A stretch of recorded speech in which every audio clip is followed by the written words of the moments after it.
Hey guys.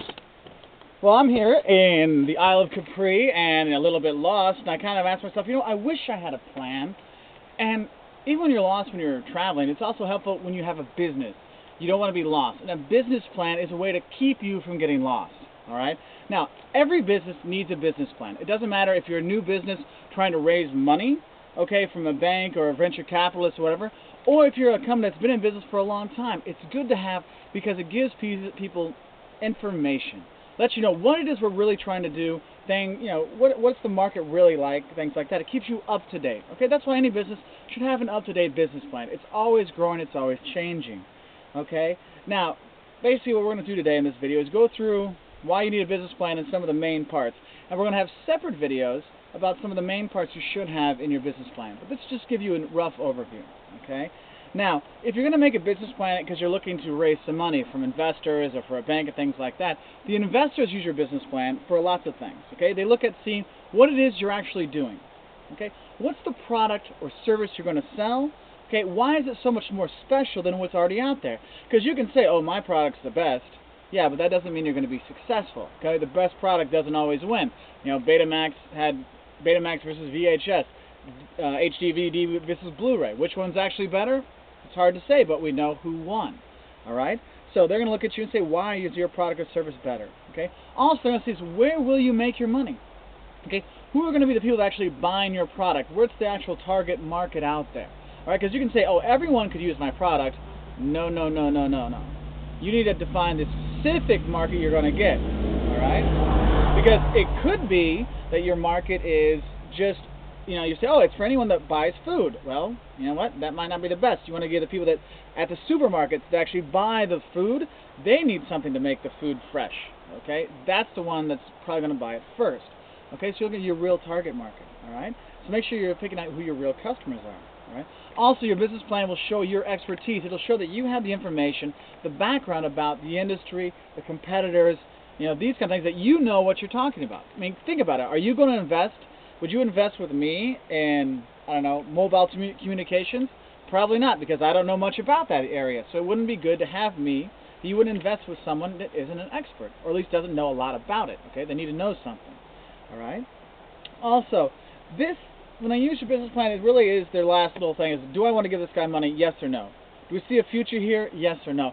Are they going to make money? Yes or no? How realistic is it? Okay, that's what they're going to do. So what do you do when you make this business plan? Well, you collect information, and you're going to collect information from every part of your plan, from who your customers are to your financial dealings, to how much it costs to produce your product, where you're going to produce it, what do your customers do, who are your competitors, where do they make it, what are their costs. You're going to find out so much information to make this business plan. Now, the thing is, you're not just going to find just enough information to go in the business plan. You're going to learn a lot more, so you have a big background about the whole industry and everything. All right? Now, if you look at a business plan, if you look at the Small Business Administration website, they give you some recommendations for some parts of your business plan that you need to have. Okay? The first part is the executive summary. Guys, this is the most important thing. Okay? It's kind of like that back cover of a book. Do I really want to read this? Am I going to go any farther? You have to sell them in that executive summary. Okay? 3 or 4 pages max. Okay? In there, you're going to be putting all the important information. Who are the key customers? What is that actual want and need that you're fulfilling? What is your niche market? What is the future growth of this market? All kinds of things like that.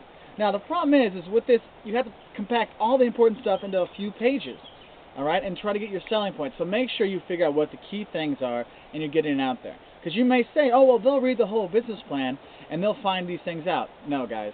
If they don't get through your executive summary, they don't think it's that good, they're not going to go any farther. So make sure your executive summary is there. Again, there's separate videos on these to go more in depth with what you should have. The second part you have is market analysis. This is where you get in, you look at customers and competitors and things like that and see who are the real competitors. Like, what is my actual product? What is that actual niche? Who are the people that are going to actually buy this product? All right? And you're going to look out there and look at the outlook of the industry. Where is the industry on the life cycle? Is it a booming industry? Is it a mature industry? These kind of things. All right? Also, let me think of your 4 P's and 4 C's of marketing. Price, product, place, promotion. Okay? Look at those. That's all going to go in there. Also, your convenience for the buyer, customer wants and needs, all those things in there. We have other videos for those topics to help you as well. Just go over, look in the playlist, or go to our main page, check it out there, or check out the website, www.waltersworld.com. Okay, it's with an O, just to make it a little more special. All right. Now, the next thing you're going to have is the company analysis. Basically, how is your company set up? What are going to be your keys to being successful, your keys in the industry, these kind of things. Sounds similar to the market analysis, but this one's just specifically trained on your company and why it's different. Now, the fourth part you're going to look at is the organization and management of the company. Here you're going to talk about who are the owners, who's going to be running it, who is your marketing man, who is your human resource woman, whatever. Who are these people? Why are they so good at this area, and why are you using them? Explain who your board of directors are. This is where you show the expertise. Yes, I don't know about mobile communications, but our technological officer, he has worked for Nokia for 25 years. Okay, so you talk about it in there. All right. Next, look at your marketing sales strategy. How are you going to get the word out? How are you going to get people to buy your product? Now, you can say, well, I'm just going to go to the stores and put it on the shelves. Guys, it doesn't work that way. You've got to pay stores to have your product. You have to do something to get it out there. How are you going to do it? And in your market analysis, you're going to figure out how the other competitors do it, and you're going to have to do something similar, all right, to get out there. All right, and you also might be fighting for them to get your name out there, get your product out there. Okay, it's not easy. And that's one thing about business plans. Everyone says, oh, we're going to make tons of money right away. It doesn't work that way, guys. Okay? Next, you're going to be looking at your service and product line. Here you go into in-depth. What is my product going to do? What is that new value I'm adding on versus the competitors? What is that, after that people say, yes, I want this. Why am I buying a Toyota versus a Ford, or a Ford versus a Nissan? Why am I doing this? That's it. The little difference is when you explain it, you're explaining why you're different, why you're special in that specific product. Okay? Listing it. You're showing them what the product is, these kind of things. All right. Next, you're going to have your funding budget. Okay, this is the fun part. When you go and say, "Please, sir, can I have some money, please?" That's when you're going to go there. But you have to tell them how much money you want, what it's for, and when you're going to need it. Because you may need the money now, but you're going to need money in 6 months as well. So you're going to go through and look at those. All right, and say when I'm going to need money and how much.